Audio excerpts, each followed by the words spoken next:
Good afternoon, everybody, and welcome back to Rob's Rig. Today I'm going to run through hooking up a battery charger or a battery tender, or a maintenance minder, some people call them, to the Jeep. Sometimes we don't drive this very frequently, and with the really cold weather, you can lose battery charge.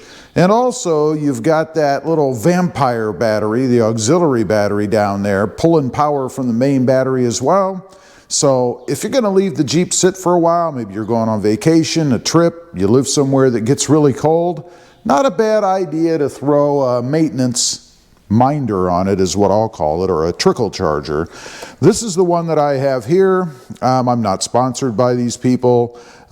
Any one should work well. I do like the ones that show the reading on them so that you can see what kind of charge you've got or what kind of percentage on the battery. They're pretty easy to hook up. Most vehicles today are negatively grounded, so this is going to be the procedure for that.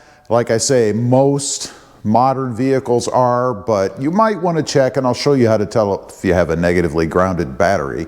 But this is the procedure for that. So first thing we need to do, obviously, is prop up the hood so we can access the battery.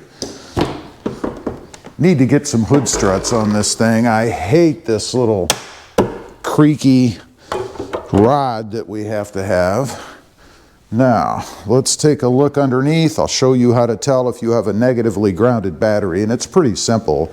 You've got the negative on the battery right here, of course. You want to follow where that goes, and it goes right down here to a bolt on the side of the frame, I guess, or actually the fender well area, and that means it's negatively grounded. Of course, if you didn't know, the positive is going to have a plus on it and the negative is not. And I also learned something today reading through the directions. The positive terminal, which is what this clamp goes around, right, is bigger than the negative terminal that you can see right there. So that's another way to tell. The positive terminal is always bigger. Now, to hook this thing up, let's go ahead and get it out of the package. It should already be fully assembled. You might have to plug it into itself if it's not, but generally they come ready to go. Of course, we've got instructions here. You really should make sure you read at least how to do it before you do this. And then we've got the guts of it inside. Now, what I was talking about being plugged in, sometimes, and I believe this one has it, there is a connector in between, and I suppose that's so you could maybe permanently leave the charger on so you can switch it back and forth when you need to use it. But what I'm talking about is right here. This disconnects like so, so you could leave the clamps on the battery, this part here, and then just plug the charger in when you need to. So it's really more of a convenience thing, I guess, and it would be very convenient.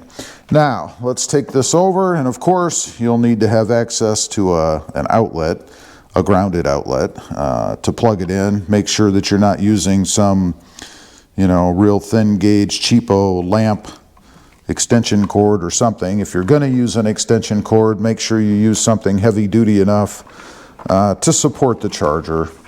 Should be pretty standard, really. Now, let's go over here, see if I can do this one-handed. Go ahead and set the charger down. And you do want to keep it away from any moving parts should for some reason you start the vehicle up while you're charging. Obviously, you don't want to have any of the wiring get tangled up in the fan or any moving parts on the engine, right?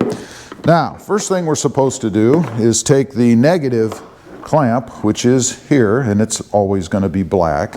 We're going to go ahead and connect that to the ground area, which is here. And by the way, you don't want to plug the charger in until you get everything connected up. And there you can see I've got it clamped around this bolt here, or a screw I guess, that is grounded.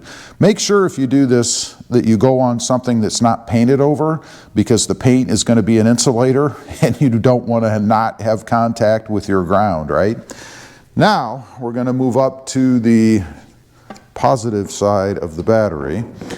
And I know a lot of people will connect these things up to the negative on the battery itself. According to the directions, you are not supposed to do that, so I would not for a negatively grounded vehicle. As far as hooking up the clamp, anywhere on that terminal area, you want to go ahead and make sure you get a good connection on there. It's not generally too difficult to do. I'm going to hook mine up, I guess, right on the edge here. And again, you want to make sure you get good contact. My clamp is just slightly too narrow to fit comfortably, I guess, on there. If you were doing this off of the vehicle, then obviously you would simply connect it to the terminal. But this is what I have. This is how I have it set up. Now, it's at this point that you want to go ahead and plug in the charger itself, and I would sit it somewhere, you know, where you can see it. If you have to shut the hood, then I would make sure that you don't pinch that wire or anything. You don't want to ruin the wiring or cause some sort of an issue by cutting the wire on the charger itself. So we're going to go ahead and plug in, and then I'll show you the readout on the top of the charger. And I'm curious to see where mine actually is as far as charge goes, because this Jeep has been sitting for a little while, so it might actually be a little down. So the other thing I want to point out, most of these battery chargers or maintenance minders have a 6 volt and a 12 volt setting.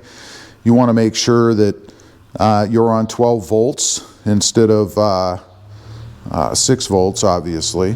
Now you can see mine is fluctuating. There it was down a little bit. It's at 90%, it looks like, charge, which is pretty good. It was 70 when I first plugged it in.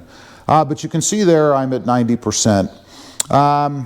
That's actually not too bad. I don't think I'd really be concerned about having it sit at 90%. And honestly, I don't know if it ever reaches 100%. Batteries typically never go full bore, right? So now it's dropped down, see, after it's, I guess, set at 70. So it would come up to probably 80 to 90%. Now, to disconnect this thing, you do everything in reverse, right? So we're going to go ahead and unplug it, like so. And obviously you can tell it's unplugged because it's off. And then we're going to go over to the battery, and you want to go ahead and disconnect the positive side first, and then remove the negative. And of course, once you disconnect the positive, we're removed from the battery anyway, so we're not pushing any current or anything through, and that's what you want. And that's it. Pretty simple to do, and really it's a pretty good insurance policy if you have to leave your vehicle, your Jeep, sit for a while and it's going to be cold, or not even if it's cold. You know, battery's going to lose charge over time. There's always some sort of a vampire draw on batteries anyway, so not a bad idea if you're going to leave it sit.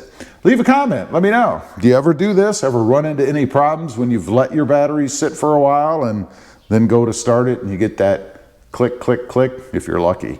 Thanks for watching. Don't forget, smash that subscribe button, and we'll see you next time on the web. Bye.